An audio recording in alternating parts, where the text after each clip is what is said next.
Hello guys, இன்றைக்கி சிம்பிளாக ஹெல்த்தியாக வெஜிடபிள் ஆம்லெட் எப்படி செய்கிறது பார்க்கலாம் வாங்க. இப்போ கடாயில் 2 டேபிள் ஸ்பூன் எண்ணெய் போட்டுக்கலாம். அப்புறமா சாப் பண்ண கேரட்டை, அப்புறமா சாப் பண்ண பீன்ஸை போட்டுடலாம். இது கூடவே சாப் பண்ண ஆனியன் போட்டுக்கலாம்.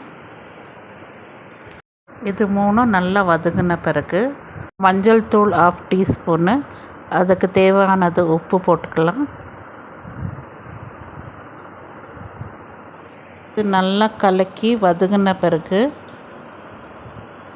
இது ஒரு பவுலில் ட்ரான்ஸ்ஃபர் பண்ண பிறகு 1 டீஸ்பூன் மிளகுத்தூள் போட்டிருக்கிறேன். அப்புறமா 5 முட்டை எடுத்துருக்கிறேன். ஒன்றா 5 முட்டையை உடைச்சி போட்டுக்கலாம். ஆக்சுவலாக இது ரொம்ப ஹெல்தி.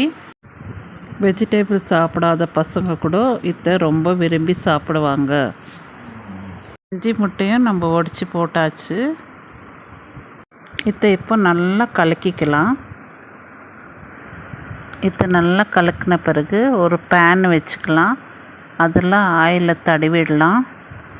தடவிட்ட பிறகு இந்த மிக்ஸை எடுத்து தோசை ஊற்றுற மாதிரி ஊற்றிக்கலாம். இப்போது ஒரு சைடு வெந்த பிறகு திருப்பி போட்டுக்கலாம். அவ்வளோதான், நம்ம சிம்பிள் அண்ட் ஹெல்தியான vegetable omelette ready. Thank you for வாட்சிங்.